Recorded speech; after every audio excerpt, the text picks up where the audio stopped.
Muchas gracias, señor presidente. Un saludo al ministro, al doctor Ortega, director de la DIAN, a los colegas del Senado. También mis saludos a quienes nos acompañan y a quienes algún día nos vean por la televisión. Este debate también mis saludos muy especiales. Yo, antes de entrar en la materia propiamente dicha del debate, debo hacer dos menciones rápidas sobre este tema de la minería, pues que aun cuando no son el tema particular del debate, son importantes.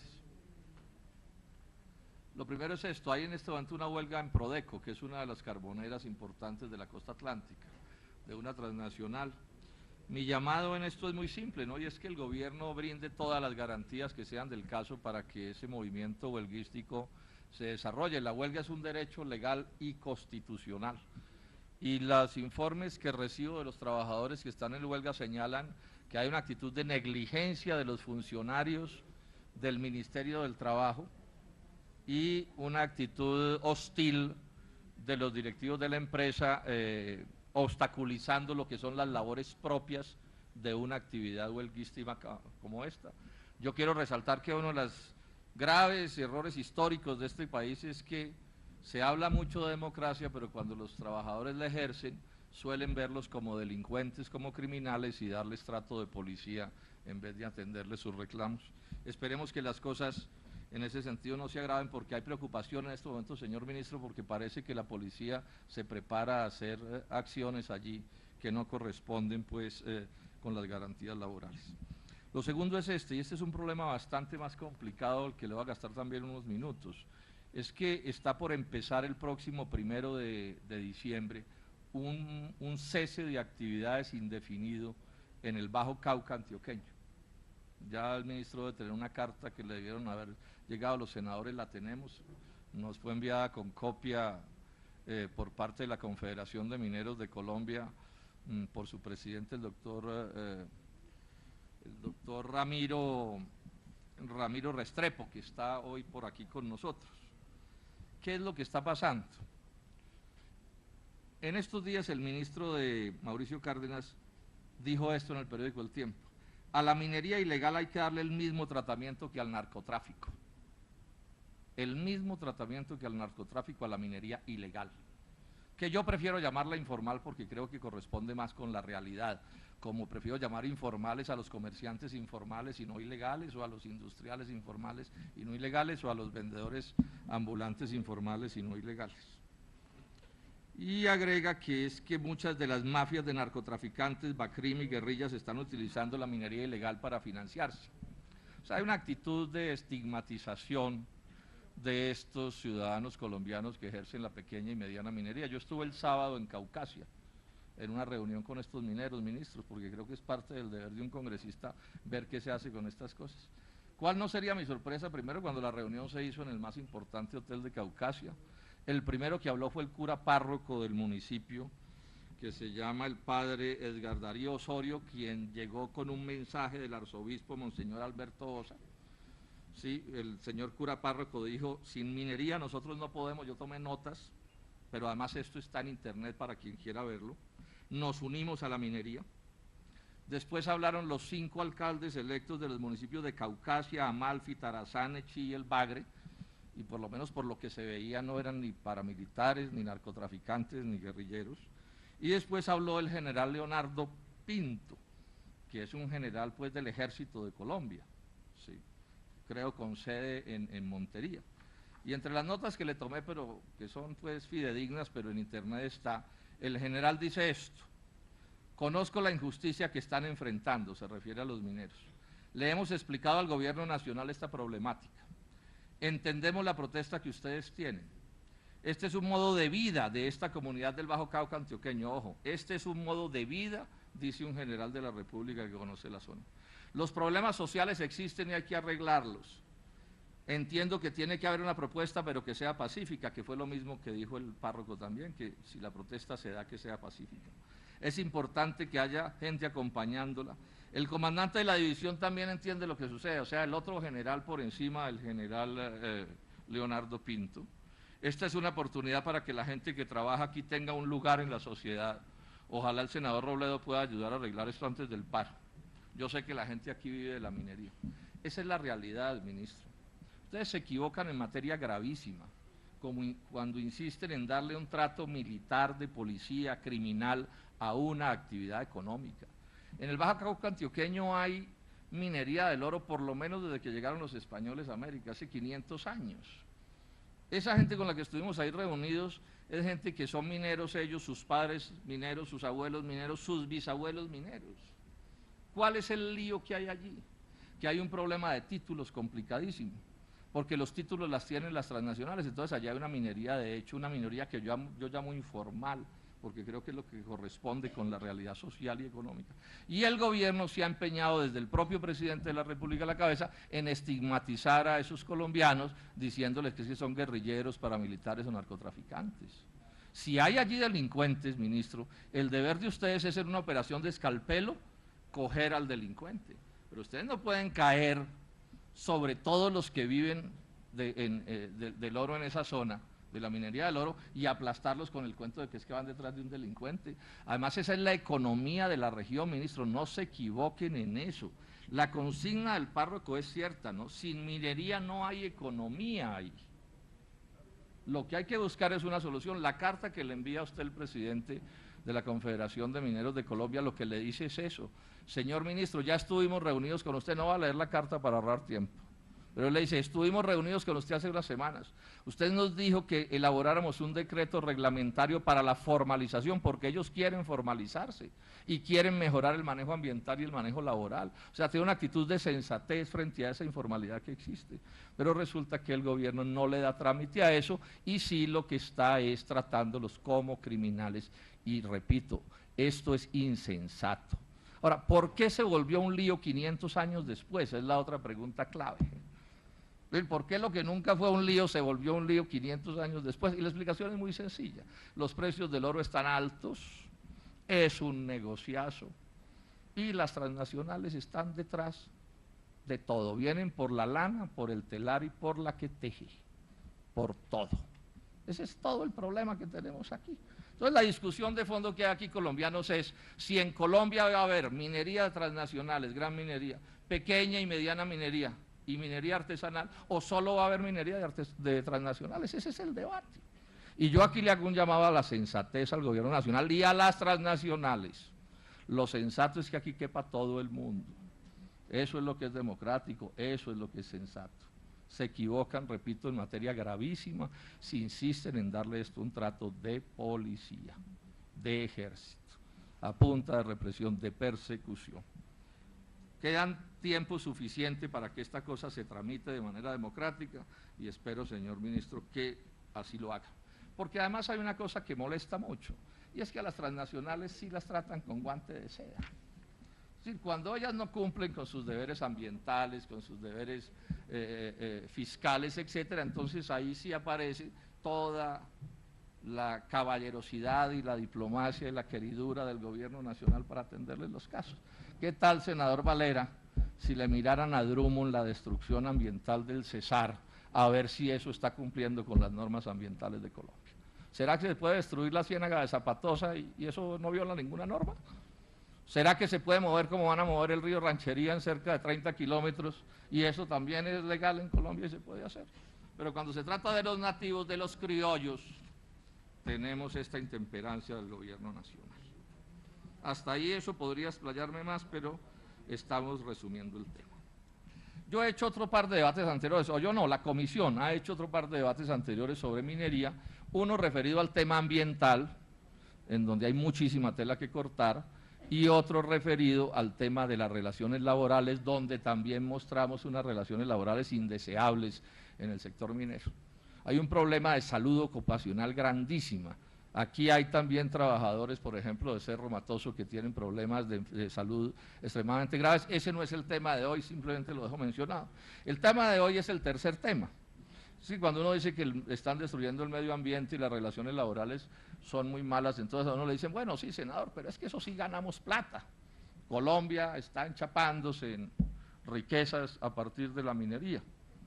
Y entonces lo que voy a mirar ahora es, bueno, ¿cómo es que se reparte esta riqueza? A ver si es verdad que nos está yendo tan de maravillas para justificar incluso lo injustificable.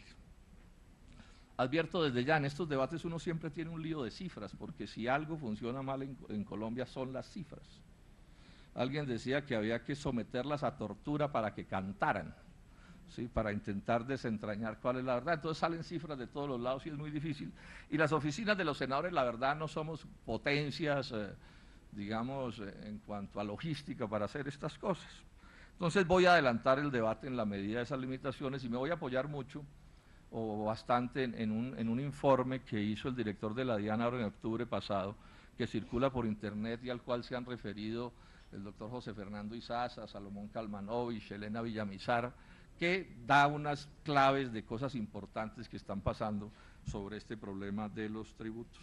Parte del enredo tiene que ver que a veces se habla de gran minería y se incluye hidrocarburos y a veces se habla de gran minería y no se incluye hidrocarburos, ¿no? Uno pensaría que lo sensato sería que eso casi que se manejara por lo menos la mayor parte del tiempo como una sola cosa para facilitar los análisis, pero ese es uno de los enredos que se tienen, que lo llena uno de dudas en cada afirmación.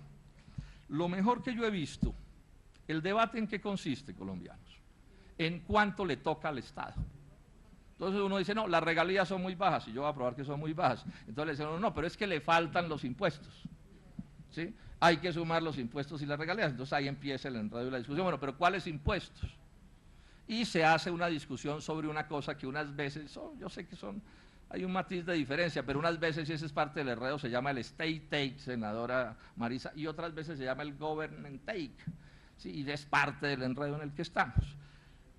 Repito, con las dificultades de tiempo voy a intentar hacer una cosa que se entienda, pero les decía hace un momento que lo mejor que he visto al respecto sobre qué es lo que está pasando, porque claro, en Colombia hay tasas de renta nominales y reales, entonces de impuesto de renta, entonces eso crea otro enredo inmenso, y si hay una cosa obstrusa en Colombia, es el sistema impositivo. Eso está diseñado para que nadie lo entienda, porque por supuesto de la confusión salen las ganancias, salen los impuestos que no se pagan, que probablemente son más rentables que la propia actividad económica de estas empresas de las que estamos hablando. Pero les decía que acaba de aparecer un documento muy importante que pone el punto donde es, detalle más, detalle menos. Es que la UME, que es la Unidad de Planeación Minero-Energética, o sea, un organismo importante del gobierno para estos efectos, contrató con la Universidad de los Andes un estudio para calcular el government take de minería, solo de minería, no de petróleo. ¿Y qué dice este estudio? Que es un estudio pues oficial. Dice que sin impuestos parafiscales, sin contar los parafiscales, el total que le toca a Colombia del PIB minero, del Producto Interno Bruto minero, es el 20%. Y si se suman los parafiscales, el 22%. Yo creo que no se deben sumar los parafiscales. Ese es un truco de estas transnacionales para presentarse como sacrificadas, pobrecitas. No veo por qué se van a sumar parafiscales. Es decir, todo el mundo sabe, para poner un ejemplo, que las cajas de compensación es un salario convertido en caja de compensación. Entonces no tiene por qué presentarse como ingreso del Estado, y mucho menos los gastos en salud y este otro tipo de cosas. Pero bueno, si sumamos los parafiscales que no se deben sumar, da 22%. Si no lo sumamos, da 20%. Hablemos de 20% para facilitar las cosas. Y cuando el impuesto de renta nominal es del 33%, y por bajitas que sean las regalías son del orden, para decir alguna cosa, del 3%, pero uno de pronto podría pensar en un promedio del 10%, porque hay algunas de un poco más, uno puede pensar que en general nominalmente el government take debería dar por encima del 40%, 40, 43% o más, como un promedio, y tenemos 20% promedio. Esta es la discusión. Y la discusión es que nominalmente hay una cifra que yo la veo bien discutible, porque sigo pensando que ese government take del orden del 40% es bajo porque las regalías son muy bajas. Pero suponiendo que fuera lo correcto, que no lo es, 20, senadores, 20, mi tesis es que les regalamos el mineral. Mi tesis es que les estamos regalando el mineral, que cuando mucho, mejor dicho, no pagan ni el impuesto de renta, que ya he dicho que es del 33%, mucho menos pagan el mineral. Y al final de mi intervención voy a explicar cómo ese es el enfoque de estas grandes empresas, no solo las mineras, y es la idea de que ellos su único deber con la sociedad es dar unos empleos, y que si dan unos empleos les debemos quedar agradecidos por los siglos de los siglos. Cuando resulta que, por supuesto, teorías económicas democráticas dicen lo contrario. Bueno, empleos tienen su importancia, nadie la niega, pero además el empleo es la riqueza, es el ingreso. Sin empleo no hay ganancias del capital. La plata puesta pues en una rúa no produce nada, tiene que pasar por las manos de alguien para que se vuelva riqueza, para que se vuelva ganancia. Luego aquí se vuelve muy importante si pagan o no pagan los impuestos y las regalías que deben pagar, entendida la regalía como el valor que tiene el mineral que está en el subsuelo y que le pertenece, como se sabe, a la nación. Este es el debate. El debate además suma otro aspecto que es muy importante, que es el problema de la auditoría. O sea, aquí tenemos un problema de normas, a mi juicio incorrectas, pero tenemos dos problemas más. Uno, la manipulación de las cifras frente a la DIAN y todo lo que se puede desprender de ahí en el sentido no solo de los descuentos tributarios por la vía de la legalidad, descuentos tributarios porque la ley los autoriza, sino, yo no sé si eso se llama ilusiones o cómo es, pero puede ser fraude literalmente hablando. Y tres, la última cosa que voy a plantear es que lo que dice la Contraloría General de la República es que a las transnacionales, ministro, en sus cuentas de regalías se les cree por fe, como en los asuntos religiosos.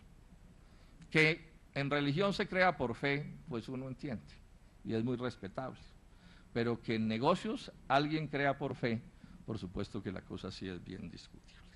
Veamos entonces, dentro de este esquema, algunas cosas que ilustren el asunto. El caso del petróleo. Es evidente que la regalía ha venido disminuyendo, esa es la política, disminuir las regalías. El ministerio me certifica que en asociación eran del orden del 16%, y les voy a creer la cifra, pero ya en los contratos de ANH está del orden de 8%, o sea que se ha reducido la regalía en la mitad. Esto es una reducción enorme de la regalía y por supuesto es un tema bien discutible. En la reforma, en la ley de reglamentación de las regalías, alcanza a aparecer el pedido de disminuir en 40% las regalías de los crudos no convencionales. O sea que sigue la política de reducir las regalías de los hidrocarburos, cosa que por supuesto es bien discutible. Cada tema de estos daría para un debate entero, yo voy a ser muy rápido, digamos, en la presentación. En el gas el gobierno habla del 18%, es lo que me certifica. Yo no tuve tiempo de mirar eso en detalle a ver de dónde lo sacan, pero el punto clave es este. La regalía más barata del gas, me certifica también el gobierno, es de 4.8% en un cierto tipo de yacimientos. Yo de entrada cuestiono que pueda ser aceptable para un país como Colombia regalías de menos del 5% en el negocio del gas. Ahí queda abierto otro debate enorme, ¿sí? Otro debate enorme, regalías de menos del 5% en el caso del gas. En el caso del carbón tenemos regalías las más altas del 10%, las menores del 5%, exceptuando el caso de unos campos en los que la propiedad no aparece, que le birlaron a la nación, pero digamos que el promedio es entre el 10 y el 5%, o sea, los topes son entre el 10 y el 5%, sin duda bastante baja como regalías. El caso del oro y la plata es escandaloso, ¿no, senadores? Porque en lo que compete particularmente con la minería transnacional, sobre la que yo tengo puestos los ojos, porque claro, yo distingo muy bien de la minería, no sé, de Drummond, de Glencore, de cualquiera de estas grandes mineras, al minero artesanal que si no le cobran regalías, pues bueno, uno hasta puede entenderlo, y uno podría entender que hubiera un escalonamiento en las regalías de los magnates hacia los pobres, esas son cosas que pueden ser de sentido común, pero aquí me estoy refiriendo y el debate está montado es a la gran minería, que son de los ricos no de Colombia sino del mundo, o sea, por encima de ellos el sombrero a duras penas, ¿cierto? Entonces ahí por supuesto que hay que fijarse con detenimiento. Entonces digamos que la real de la minería del oro, de la gran minería, es del 3.2%. Esto es escandaloso. 3.2% es lo que al Estado se le reconoce por el mineral. O sea, es mejor negocio vender los explosivos, vender el cianuro, hacer el hueco, transportar el oro, procesarlo. Cualquier cosa es mejor negocio más que ser el propietario del recurso. En el caso del níquel hoy están pagando 8% de regalía, que también a mi juicio es bajísimo. En hierro y cobre 5%, en platino 5%, en calizas 1%, en minerales metálicos 5%, minerales no metálicos 3%, materiales de construcción 1%. Aquí hay todo un debate para hacer. Porque yo no creo que esas regalías bajas se le trasladen a la gente, yo creo que eso se vuelven rentas. O sea, el que tiene la concesión se cobra, digamos, como renta, ministro, usted seguro que entiende esto que le estoy diciendo, se cobra como renta lo que la sociedad le está regalando de manera por completo arbitraria, porque si se transfiriera esa regalía baja a la sociedad uno podría hasta entender, pero no es eso lo que termina sucediendo. Y ojo con este que sí es el dato del escándalo completo. ¿Saben cuánto pagan de regalías los indígenas de La Guajira, de allá esos de Manaure, que más pobres que ellos, difícil en el mundo, que trabajan al sol y al agua, a temperaturas escalofriantes? ¿Saben qué regalía pagan por esa sal? El 12%. O sea, es la regalía más alta que hay en Colombia, la de los indígenas de La Guajira. Esto es inaudito. Pero claro, se entiende, porque ¿quién defiende a los indígenas de La Guajira? ¿Quién alega en el alto gobierno por los indígenas de La Guajira? ¿Cuál informe del Banco Mundial dice pobrecitos los indígenas de La Guajira? Entonces que se los claven, 12%. En tanto, a los magnates del mundo ya vemos el tipo de regalías que les están cobrando. Aquí abro una ventana a un punto que es clave porque tiene que ver con un debate del año entrante. Bueno, que es el debate de los impuestos todos de Colombia. ¿Quién paga los impuestos en Colombia? Le pregunté yo hace unos días en un evento de la Asociación de Periodistas Económicos al ministro de Hacienda. Me dijo, pero se sabe, pues los grandes contribuyentes. Le dije, no, yo no creo eso. Y quedó planteado un debate. Bueno, ya tengo las cifras. Los grandes contribuyentes en Colombia, donde están todas estas mineras, no son grandes contribuyentes porque paguen muchos impuestos de ellos, sino porque recaudan muchos impuestos que pagamos los colombianos. Mucho IVA, mucha retención en la fuente. O sea, ellos actúan como una especie de DIAN privada. Y como transfieren todo eso que pagan otros, se presentan como grandes contribuyentes. ¿Saben cuánto aportan de verdad los grandes contribuyentes al total de los impuestos en Colombia, ministro? Sin contar el impuesto al patrimonio, el 15%. Y contando el impuesto al patrimonio, el 18%. Pero les doy este dato, pagan 10 billoncitos, de esos 3 los paga Ecopetrol, porque me falta todavía acabar de aclarar las cifras. Lo poco que pagan los grandes contribuyentes, del orden del 15%, ¿cuánto pagan las empresas del Estado? Porque podemos terminar descubriendo que es que todas las grandes empresas de Colombia, las extranjeras y mineras como las nacionales, prácticamente no están pagando impuestos en este país. Y este debate se debe hacer, porque el colmo sería que se planteara una reforma tributaria el año entrante, señor director de la DIAN, que no empezara por contarle a los colombianos quién paga los impuestos. Porque aquí no se puede seguir con la falacia de que los impuestos en Colombia los pagan los monopolios y las transnacionales, las 5.000 más grandes empresas de Colombia, cuando aportan el 15%. Y no he hecho el descuento, porque no, me faltan los datos, de cuánto de eso es EPM, cuánto es Ecopetrol, cuánto es Isagen, cuánto es ISA, cuánto es Empresa de Teléfonos de Bogotá. Este es un debate, yo lo diría, de importancia histórica, porque como lo voy a decir al final, no puede salir adelante un país donde no se tributa como se debe tributar. Un país dedicado a gravar a los pobres de solemnidad, que es lo que hace el IVA, en últimas, y a las clases medias y a no tocar a quienes debería tocar, y dentro de esto, por supuesto, van las mineras. Bueno, el Ministerio de Hacienda me certifica que después de los descuentos tributarios, el impuesto de renta de las mineras y petroleras, 2007 20%, debería ser del 33%, efectivo 20%, 2008 20%, 2009 20%, 13%, 2010 16%. Esto se mueve un poco porque estos descuentos tributarios se mueven, ¿cierto? Estoy dando las cifras que me da el Ministerio de Hacienda. La DIAN, en ese estudio que cito del doctor Ortega, dice que la tarifa efectiva del sector minero es el 13%. en servicios financieros el 6.3%, en agro 6.7% y en asalariados 9.5%, promedio 9.5% en asalariados. Ahí aparece otra gran discusión. De entrada es un abuso llamar renta los ingresos por salarios que las ganancias. Eso es un abuso. Un abuso para, por supuesto, generar efectos contables y manipular las cosas, porque no es lo mismo que una persona se gane un sueldito y cuando le cobran los impuestos los paga dejando de comer o de curarse o de vestirse, que el hecho de cobrarle impuestos a una transnacional, que lo que sucede es que acumula un poquito de menos plata, digamos, al año que sigue de las cuentas de los impuestos. Pero bueno, esto nos empieza a explicar lo que señala el estudio de la UNE de por qué el government take resulta ser tan especialmente bajo. Las cifras se discuten, a mí me da cierta pereza dar cifras, digamos, de tipo absoluto, porque encuentro muchas cifras distintas, pero estamos hablando de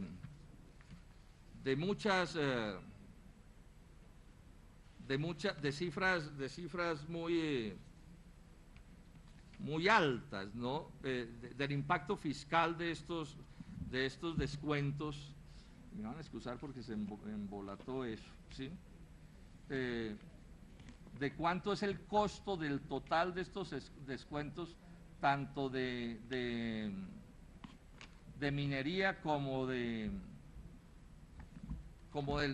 resto del sistema económico del país, ¿no?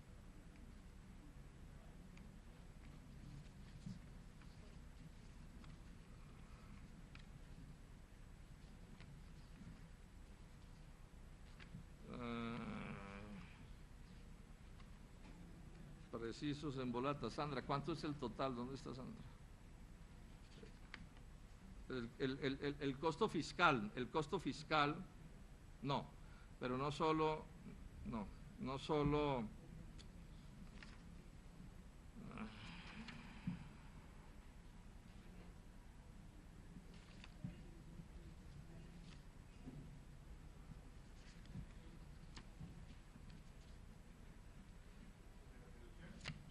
del costo fiscal de las distintas deducciones en los últimos 10 años, voy a citar de memoria, espero no equivocarme, doctor Ortega, es del orden de 37 billones.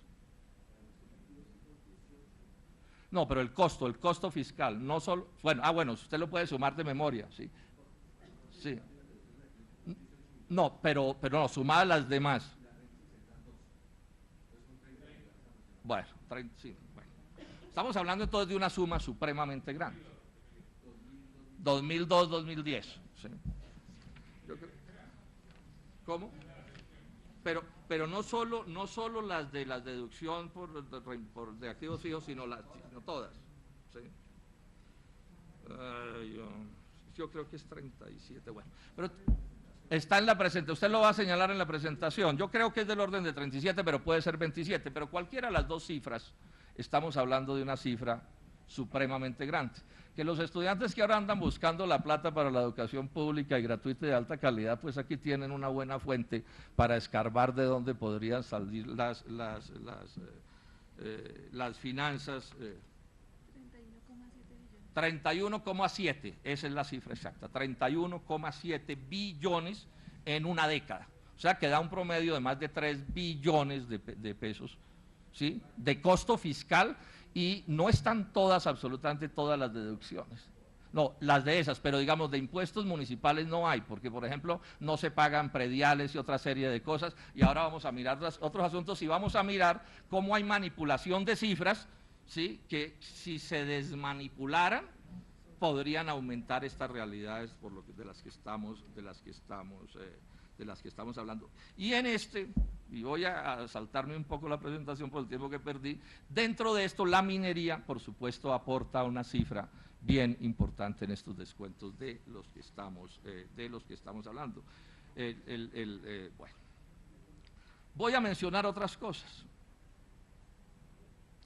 Por ejemplo, Contraloría General de la República mira el caso de un contrato de Drummond en el Cesar, el 07888, y descubre esto, que los descuentos de ciertos impuestos, IVA, exportaciones y compensaciones, equivalen al 76% de lo recaudado por regalías.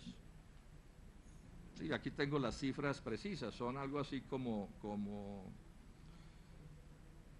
1.2 billones contra 283.000 billones. Es lo que certifica la Contraloría en un estudio que hace. El ministro de Minas hace unos meses, el anterior ministro de Minas, nos decía que los descuentos tributarios por la vía de sobretasas a gasolina, a ACPM que no pagaban, valían unos 300.000 millones de pesos al año, ¿sí? De las mineras colocadas, puestas instaladas en las zonas de frontera. O sea que si aquí se entra, y ese es un trabajo que yo pienso, doctor Ortega, que sería importante que la DIAN profundizara y a la Contraloría le haga el mismo pedido, es que vamos a sacar todas las cuentas, incluidos los impuestos municipales que no se pagan, e incluida cualquier otra cosa que no se pague, porque estamos hablando de sumas demasiado grandes. Entre otras cosas, yo tengo esta idea, que se den todas las cifras y que cada uno tenga la opinión sobre las cifras que quiera. Yo no estoy pidiendo que piensen como yo pienso con respecto a la cifra, pero sí que el Estado nos garantice a todos los colombianos cifras iguales. Yo esto lo insisto mucho, en la universidad yo recuerdo, uno puede discutir cualquier teoría, pero los hechos deben establecerse con rigor científico, para que podamos tener debates ilustrados y no lo que hoy sucede, que nos digan que aquí los impuestos los pagan los grandes contribuyentes y cuando uno va a mirar resulta que eso no corresponde con la realidad, o por lo menos hay una manipulación de lo que se dice.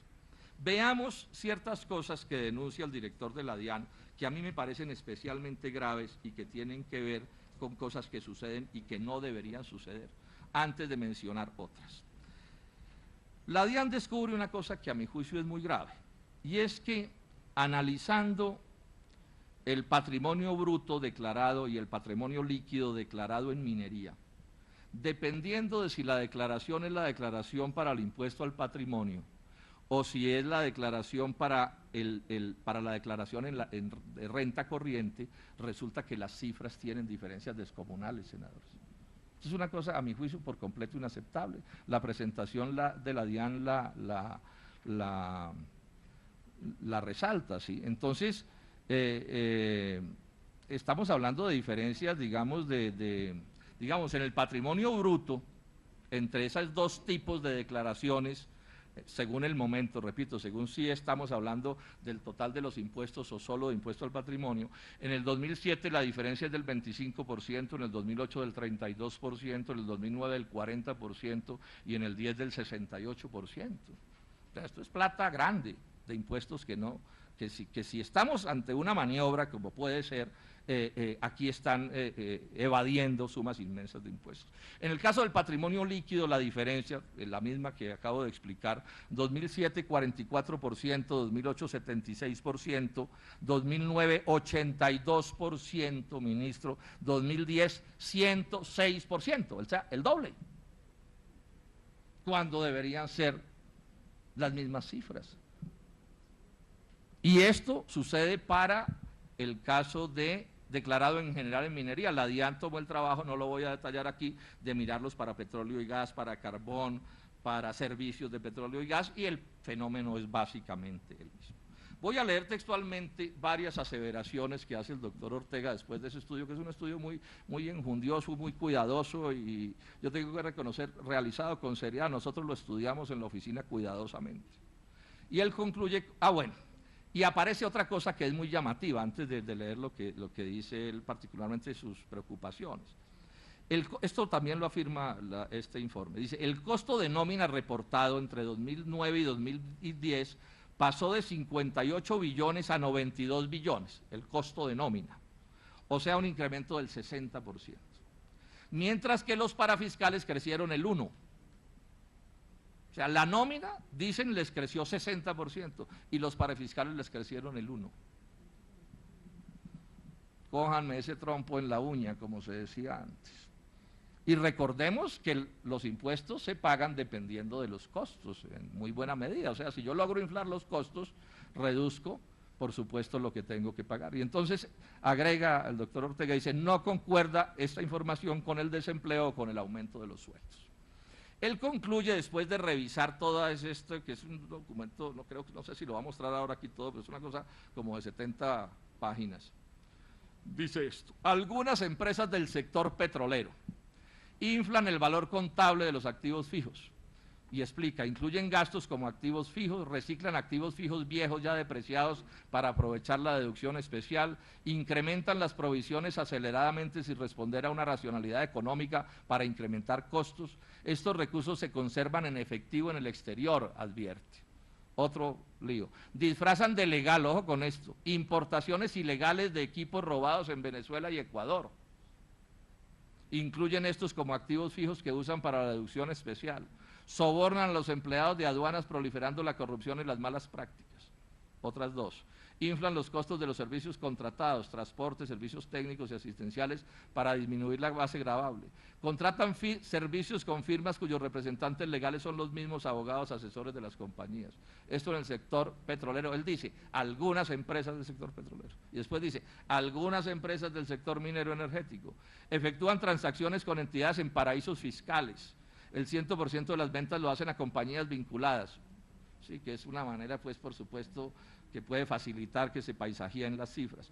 No hay información disponible, es decir, estados financieros, composición del negocio, etcétera, de los compradores.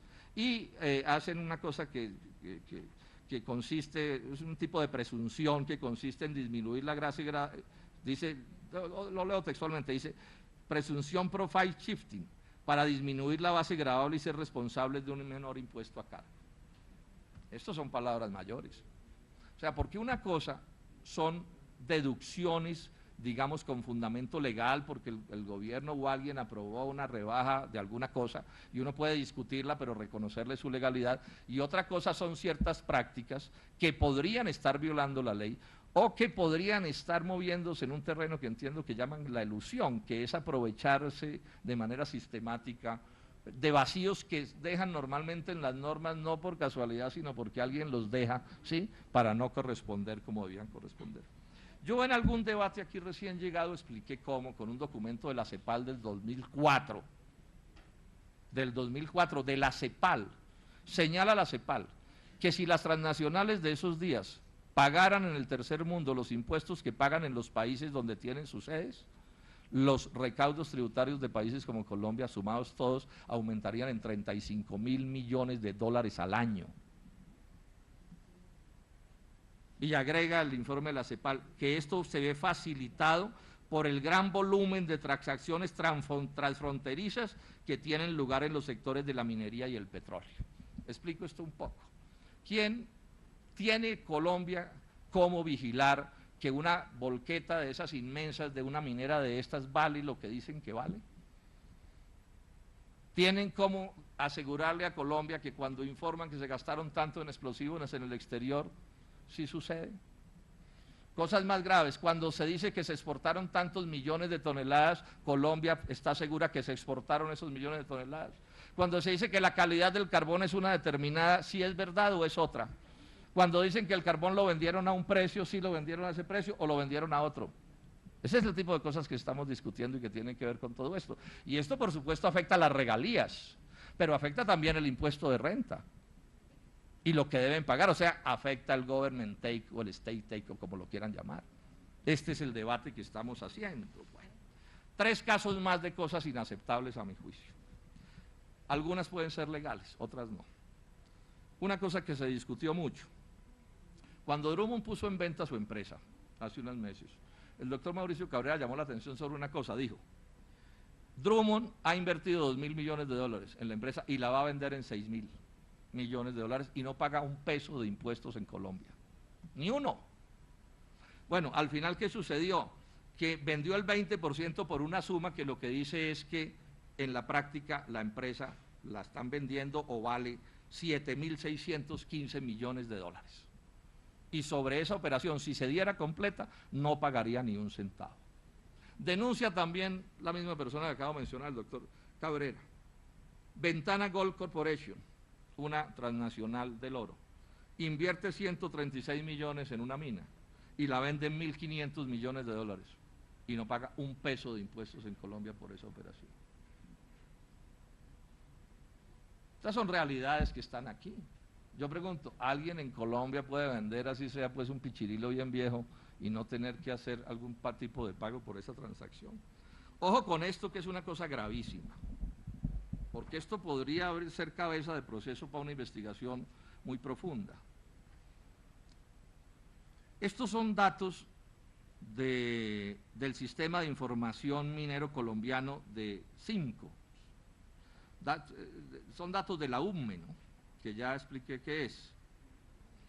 Entonces, revisa, se consiguen en internet, ministro, son muy fáciles, y revisa las exportaciones de oro de los últimos 3 años, 2009, 10 y 11, lo que va del 11, contra la producción que ha pagado regalías. Y se supone que no se puede exportar oro que no pague regalías. Hay una pequeña exportación de oro en este lapso que hace el Banco de la República, la que no tiene por qué pagar regalías. Descontado ya eso, que no tendría discusión. ¿Cómo? Eso. Resulta que entonces aparecen 23 toneladas de oro, que ya habrá que investigar qué pasó con ellas. No pagaron regalías, no se exportaron, ministro. En todo caso valen 1.9 billones de pesos. 1.9 billones de pesos de una movida que tiene todos los visos de ser ilegal, criminal, no sé exactamente cómo sea. Le tocará a las autoridades aclarar qué es lo que pasa. Otro hecho inaceptable por completo de lo que está pasando. En este asunto de la minería hay un gravamen que se llama el canon superficiario, que es un gravamen que tienen que pagar las empresas mineras cuando les adjudican un título y están en la etapa de exploración antes de empezar la explotación y explotación. Durante ese lapso en que tienen el título y están explorando y no han empezado a explotar, tienen que pagar una cosa que se llama un canon superficiario, que es un gravamen por hectárea. Eso tiene distintos valores en este momento dependiendo de la norma que se aplique, porque han cambiado las normas, entre 1 y 3 salarios mínimos, ¿sí? Esto tiene una importancia además, digamos, técnica clave, y es que ese canon superficiario es la manera de presionar a las empresas para que no se duerman con las áreas y se dediquen a especular con ellas, sino para que o las meten a la producción o las devuelven. Entonces, clave, ministro, usted sabe bien la importancia de esto. Bueno, los análisis que ha hecho el doctor Guillermo Rudas, un profesor muy distinguido que sabe mucho de estas cosas, son imprecisos porque la información es imprecisa, porque como hay distintos momentos y distintos valores de ese canon superficiario, pero él señala que el pago debe estar entre 150.000 y 450.000 millones de pesos anuales. Y lo que se están efectivamente pagando va entre 5 y 14 veces menos que lo que debería ser. O sea, estamos hablando de sumas inmensas. Le preguntamos al ministerio, las respuestas del ministro de Minas nos las hizo el director de Minería. Entonces dice, es importante señalar que en el momento no se cuenta con un software para el control efectivo sobre el canon, este canon superficiario. Aquí hay otra tronera de tamaño descomunal que tiene la gravedad de plata que pierde el Estado y que tiene la gravedad de que estimula, digamos, las maniobras para no poner en producción los campos. Terminemos con 2 cosas más. ¿Cuál es el lío de la auditoría? Para mí este probablemente sea el problema más complicado, que en buena medida explica todo lo anterior. Es si el Estado tiene ya manejado con rigor y seriedad un sistema de auditoría, tanto a nivel de DIAN como a nivel de Ingeominas o de quien sea, para asegurarse que no se le esté haciendo fraude en las cifras al Estado colombiano, ni en las interpretaciones, ni en los análisis. Porque mientras del lado de las mineras, bueno, y de todas las empresas grandes en Colombia, hay legiones de abogados, de contabilistas, de computadores, de todo, dedicados todo el día a ver cómo se va de un centavo o cómo se hace una interpretación que los favorezca, del lado del Estado lo que tenemos son los funcionarios, pues un aparato enclenque, ¿sí?, que se mueve con inmensas dificultades y que tumbarlo, como se dice coloquialmente, es tan fácil como quitarle a un bebé un sonajero, que es lo que vamos a mirar aquí, es lo que nos dice la Contraloría General de la República. En el caso de la auditoría para la producción de hidrocarburos, hay 12, 14, 16 técnicos en el trabajo de auditoría en hidrocarburos, en el ministerio. Y resulta que en Colombia hay 341 campos petroleros. Y cada campo tiene un montón de pozos. Y la principal auditoría es medir en boca de pozo cuánto petróleo sale. Eso es como un chiste. Sí, porque entonces un pobre inspector de estos, o como se llama, aterriza en un campo que puede tener 50.000 hectáreas de grande y que puede tener 300 pozos y tiene que certificar cuánto petróleo salió de cada pozo. Es que yo no quiero ni entrar a calificar a las personas responsables de estas realidades. Esto es inaudito, inaudito. Ahora, pozos que entre uno y otro puede haber 10 kilómetros, en medio de las montañas, de los ríos, de los animales, de todo. ¿Qué pueden certificar? En el caso del impuesto de renta, hay 105 funcionarios para el área, para hacer, digamos, este tipo de auditorías, pero tienen que auditar 1.387.000 declaraciones de renta, porque son los mismos que tienen que mirar minería y hidrocarburos, son los que tienen que mirar el resto de las cosas. Entonces yo sé que son funcionarios buenos y trabajadores en general, inteligentes, etcétera, pero por supuesto que esto los desborda por completo. Los desborda por completo porque estamos hablando de operaciones descomunalmente grandes en lo que tienen que ver las cosas. Entonces miren ustedes lo que dice la Contraloría General de la República en el caso de un análisis de gran minería y en el caso de un análisis petrolero. Dos momentos. Podríamos leer muchas cosas, voy a leer dos nomás para que nos quede tiempo para seguir discutiendo. Dice, la información proveniente de los titulares mineros, es decir, las empresas, en el tema de regalías es en un alto porcentaje de buena fe, por cuanto la entidad no cuenta con elementos suficientes, o sea, Ingiominas, que en ese momento es la autoridad minera, no cuenta con elementos suficientes desde el punto de vista técnico y legal para controvertir o rechazar las liquidaciones de producción y cálculo de regalías que reportan los titulares mineros, lo cual representa una seria debilidad y un riesgo permanente para los intereses del Estado y las regiones beneficiarias de las regalías mineras en este reducido número de títulos mineros. Esto es lo que dice. Asimismo, en algunos casos la metodología seguida para la liquidación no se ciñe conforme a la ley o a los contratos sumando la permisividad de Ingiominas como autoridad minera. O sea, se les cree por fe. Ya mencioné eso, pero lo quiero reiterar. O sea, no hay ninguna empresa del mundo, ministro, que no se gaste, empresa privada digo yo, que no se gaste una suma importante de sus recursos en auditoría. Y la explicación es muy simple, es que si no se audita la gerencia se roba la empresa. Yo no voy a decir que cada gerente, pero es que esa es la lógica. ¿Alguien tendría, un propietario de una empresa grande en el mundo aceptaría no tener auditoría sobre su gerencia? Bueno, ¿por qué el Estado colombiano no tiene auditoría sobre esto? ¿Por qué no la tiene? ¿Cuánta corrupción o cuánta negligencia, hay que decir con claridad, hay sobre esto? Esto no se ha corregido, esto es un informe del 2008, o sea, hace 3 años este informe, y eso se sabía desde antes. En el caso del petróleo veamos una cosa breve, leo, que dice la Contraloría. Estos son unas revisiones que hizo la Contraloría sobre campos petroleros en Casanare, en el Tolima, embarques en Coveña y Sucre y en el Huila y en el Meta. Miraron con detenimiento el campo Rubiales Pirirí, que ese solo campo tiene 160 pozos activos. Y miren lo que dice el informe de la Contraloría. Concluyó que el Ministerio de Minas y Energía no realiza un balance volumétrico entre el crudo que se extrae de cada pozo, parte inicial del proceso, y el crudo que se vende ya sea para exportación o refinación, al igual que no existe evidencia de que el Ministerio verifique reportes de crudo despachado y el recibido en la cadena de producción y transporte a efectos de detectar diferencias que puedan existir entre lo reportado al Ministerio y lo reportado por el operador. O sea, no usan la palabra fe, pero es la misma cosa, ministro. Y agrega, el reporte diario del operador, o sea, en este caso la empresa de la que estamos hablando, es la única información completa del campo que se utiliza para aprobar la producción de hidrocarburos en los campos Rubiales Pirirí, 160 pozos activos, y Quifa, 14 pozos, ya que los registros del Ministerio son parciales por punto de medición, que es el pozo productor, y por campo. El Ministerio de Minas y Energía debe contar con datos propios, es la recomendación obvia. El Ministerio de Minas y Energía debe contar con datos propios que le permitan confrontar la producción en los campos de hidrocarburos en el país, de tal manera que se tenga un sistema de fiscalización confiable por parte de la nación para que se asegure que los datos de producción son confiables, y esto configura un hallazgo administrativo. Pero ¿saben qué es lo más lamentable de esto?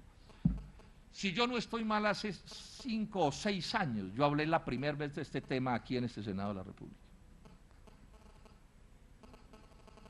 Es más, no se me olvida que la primera vez que hablé de esto, hablé ante todas las transnacionales de la minería que hay en Colombia, o muchos de esos gerentes que estaban en ese evento aquí en la plenaria, en el salón del Senado.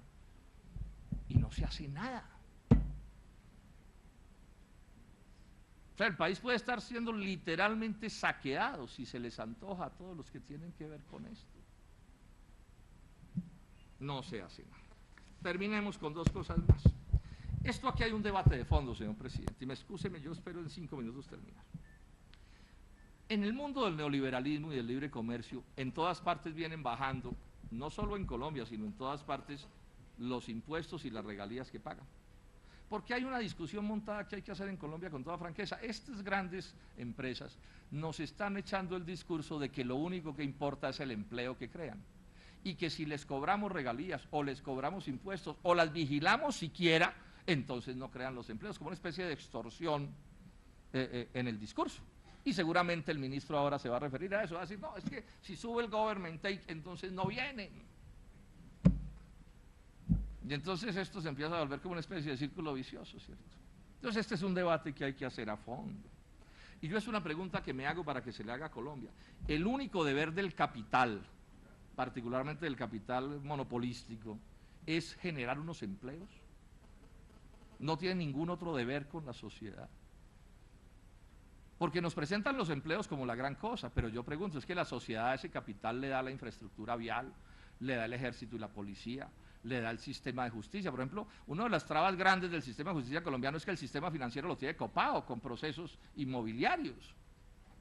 O sea, nada más, fuera de unos empleos que dan, pero además hago esta reflexión.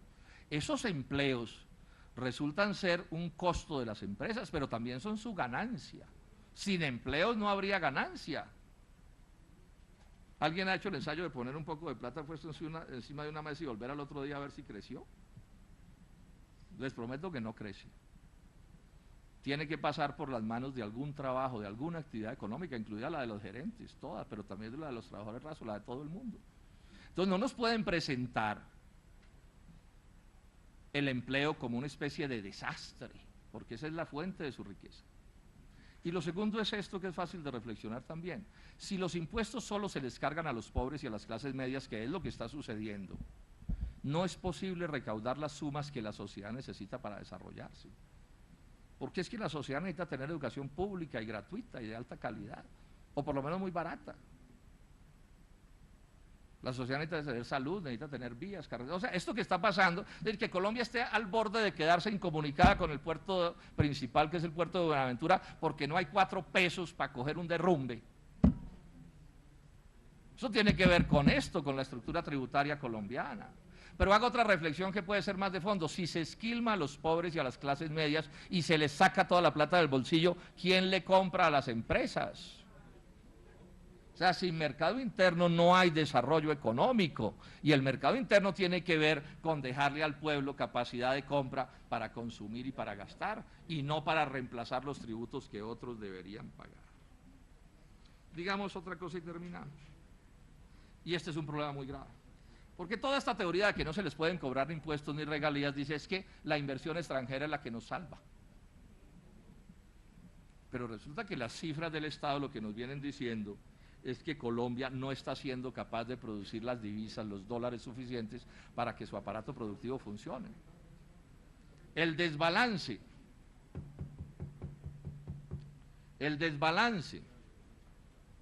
de la cuenta corriente de la balanza de pagos que mide la relación ingresos y egresos de divisas de Colombia es miedoso. En el 2010 llega a 8.500 millones de dólares. O sea, el país está literalmente desbaratando. O sea que el modelo económico es bien discutible. Si esta crisis que viene rodando por el mundo le pega a Colombia en estas circunstancias muy parecidas a las del año 99, ministro, usted conoce las cifras, podemos estar al borde de hechos de extrema gravedad. Pero lo que es más grave es que está saliendo más plata que la que entra por inversión extranjera por razones de giros y utilidades. O sea, los inversionistas están sacando más plata que la que traen.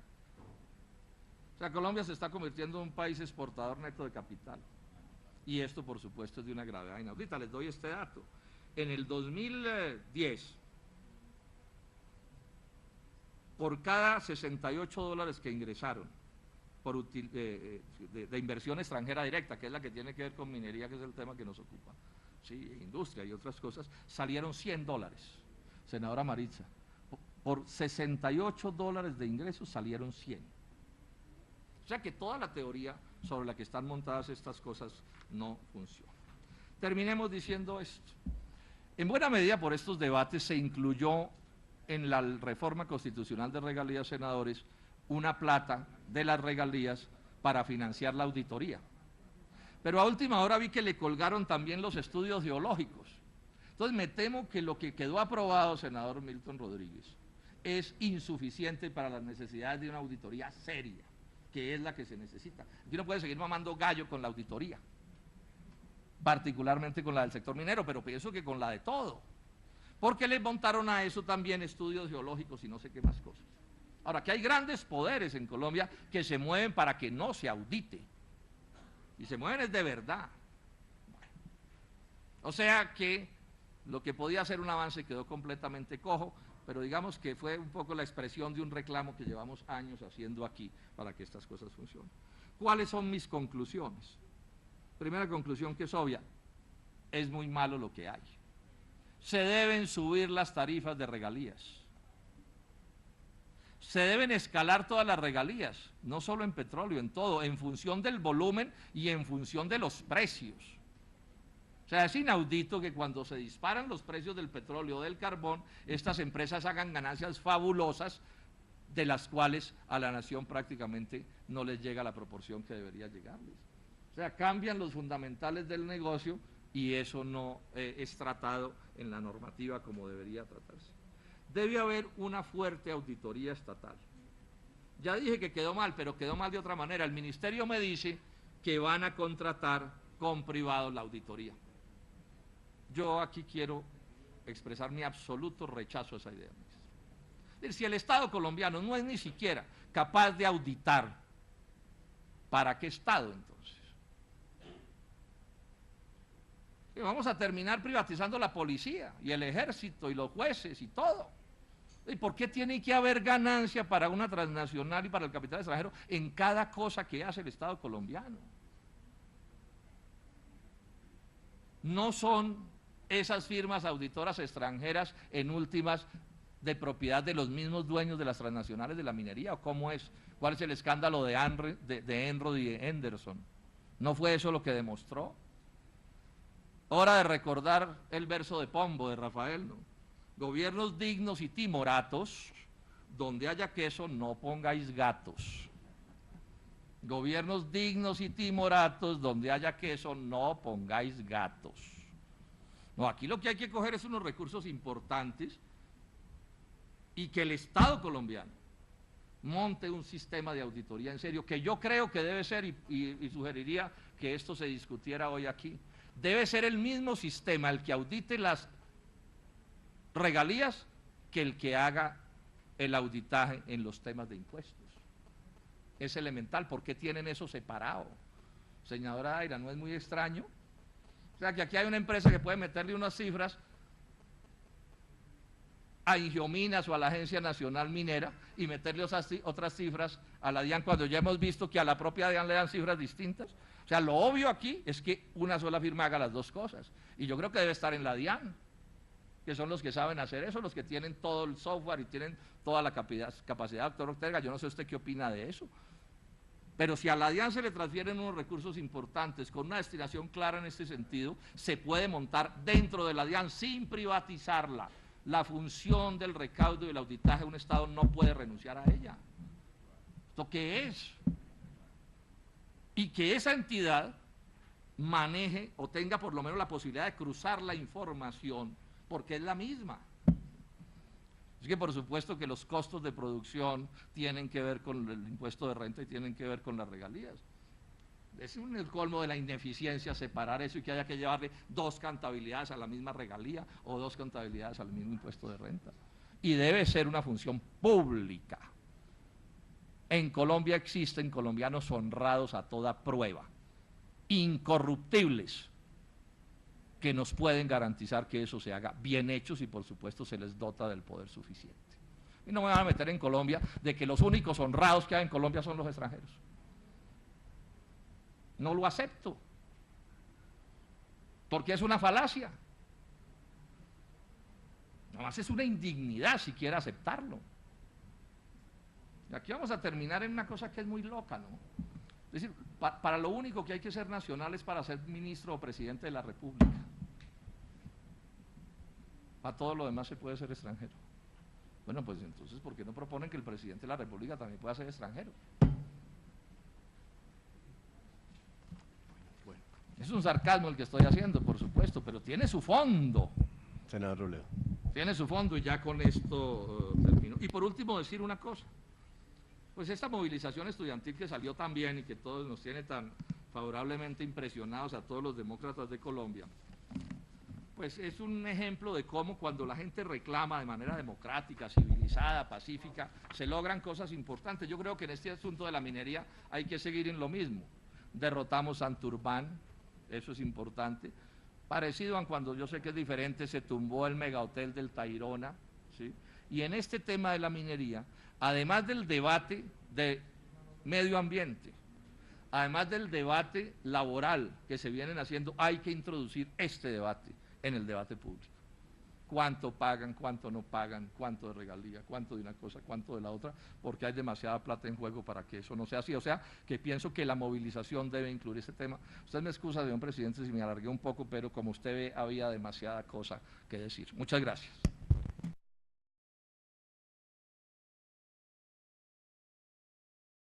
Esta intemperancia del gobierno nacional. Hasta ahí eso podría explayarme más, pero estamos resumiendo el tema. Yo he hecho otro par de debates anteriores, o yo no, la comisión ha hecho otro par de debates anteriores sobre minería, uno referido al tema ambiental, en donde hay muchísima tela que cortar, y otro referido al tema de las relaciones laborales, donde también mostramos unas relaciones laborales indeseables en el sector minero. Hay un problema de salud ocupacional grandísima. Aquí hay también trabajadores, por ejemplo, de Cerro Matoso, que tienen problemas de salud extremadamente graves. Ese no es el tema de hoy, simplemente lo dejo mencionado. El tema de hoy es el tercer tema.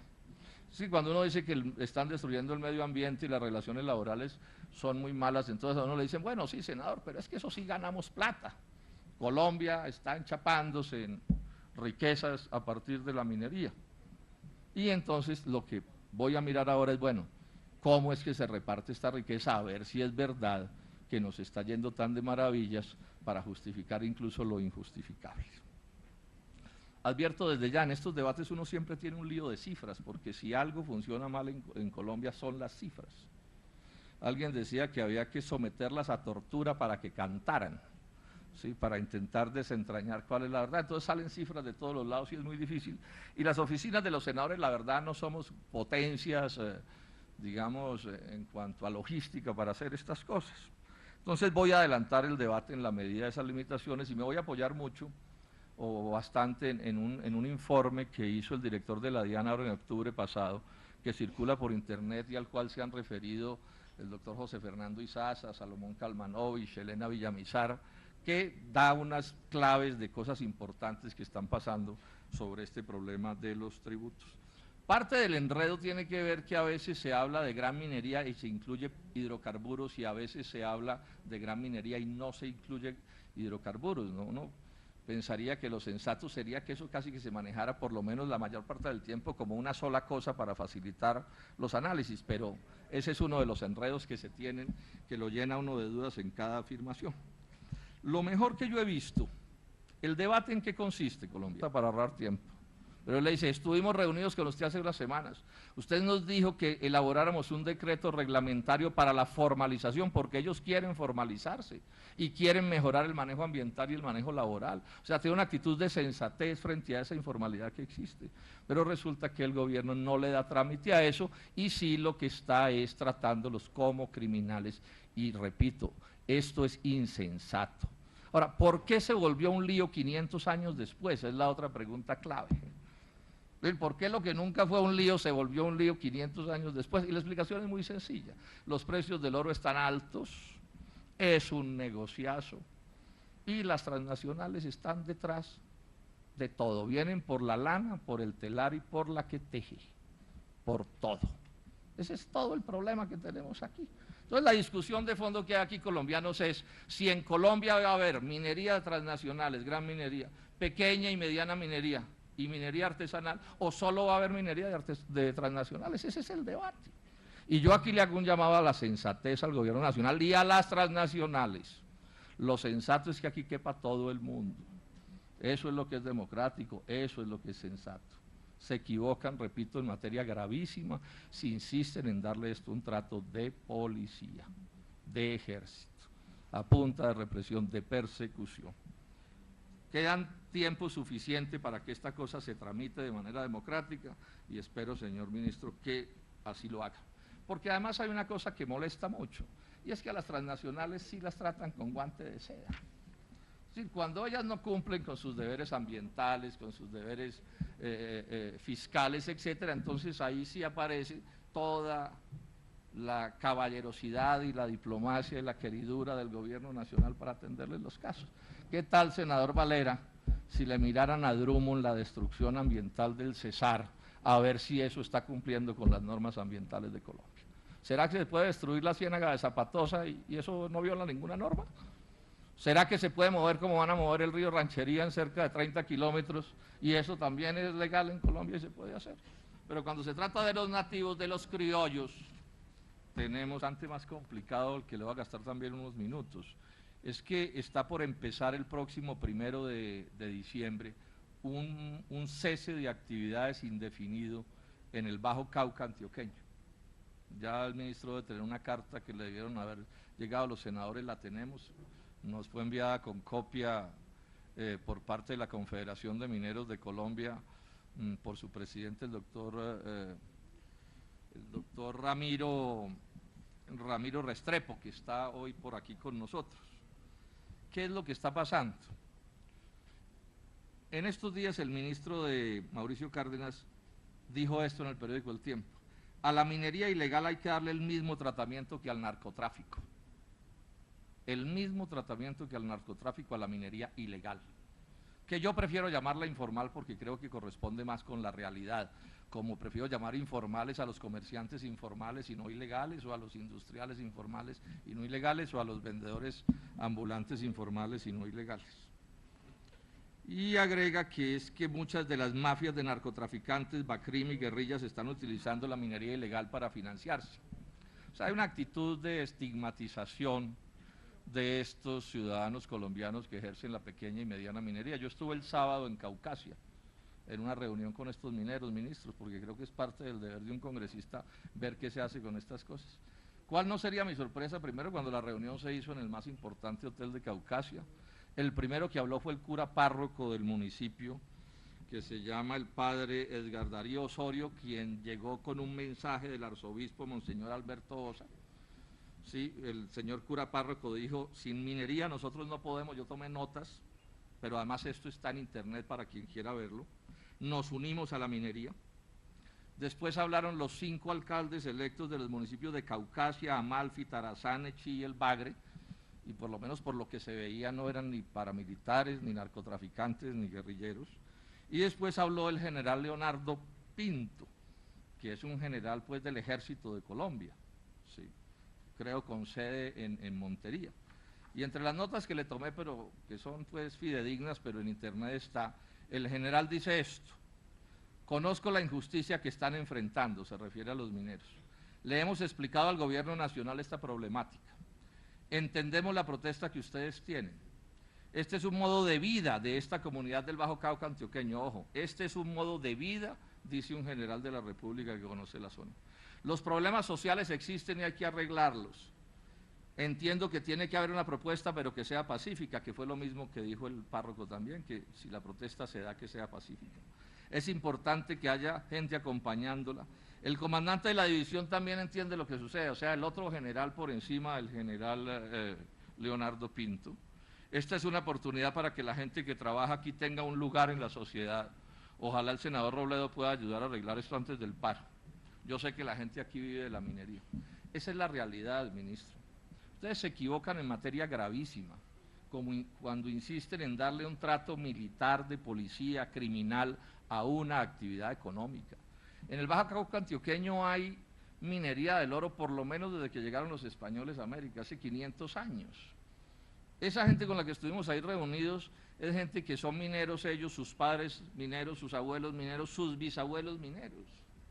¿Cuál es el lío que hay allí? Que hay un problema de títulos complicadísimo, porque los títulos las tienen las transnacionales, entonces allá hay una minería, de hecho, una minería que yo llamo informal, porque creo que es lo que corresponde con la realidad social y económica. Y el gobierno se ha empeñado, desde el propio presidente de la República a la cabeza, en estigmatizar a esos colombianos, diciéndoles que son guerrilleros, paramilitares o narcotraficantes. Si hay allí delincuentes, ministro, el deber de ustedes es en una operación de escalpelo, coger al delincuente. Pero ustedes no pueden caer sobre todos los que viven del oro en esa zona, de la minería del oro, y aplastarlos con el cuento de que es que van detrás de un delincuente. Además, esa es la economía de la región, ministro, no se equivoquen en eso. La consigna del párroco es cierta, ¿no? Sin minería no hay economía ahí. Lo que hay que buscar es una solución. La carta que le envía a usted el presidente de la Confederación de Mineros de Colombia, lo que le dice es eso. Señor ministro, ya estuvimos reunidos con usted, no va a leer la carta.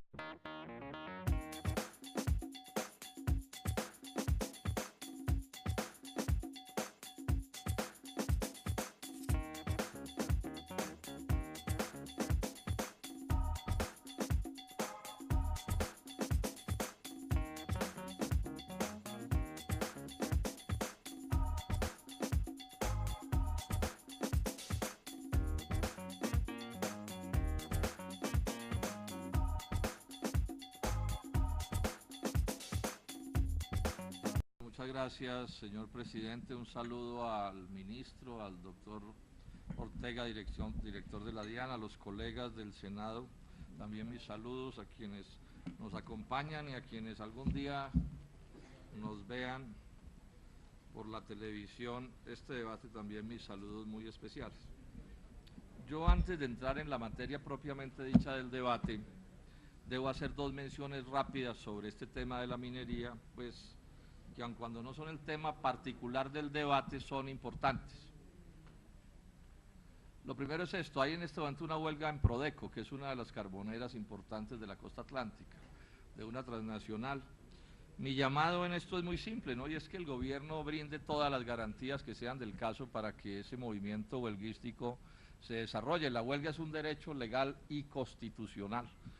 Y los informes que recibo de los trabajadores que están en huelga señalan que hay una actitud de negligencia de los funcionarios del Ministerio del Trabajo y una actitud hostil de los directivos de la empresa, obstaculizando lo que son las labores propias de una actividad huelguística como esta. Yo quiero resaltar que uno de los graves errores históricos de este país es que se habla mucho de democracia, pero cuando los trabajadores la ejercen, suelen verlos como delincuentes, como criminales, y darles trato de policía en vez de atenderles sus reclamos. Esperemos que las cosas en ese sentido no se agraven, porque hay preocupación en este momento, señor ministro, porque parece que la policía se prepara a hacer acciones allí que no corresponden pues con las garantías laborales. Lo segundo es este, y este es un problema bastante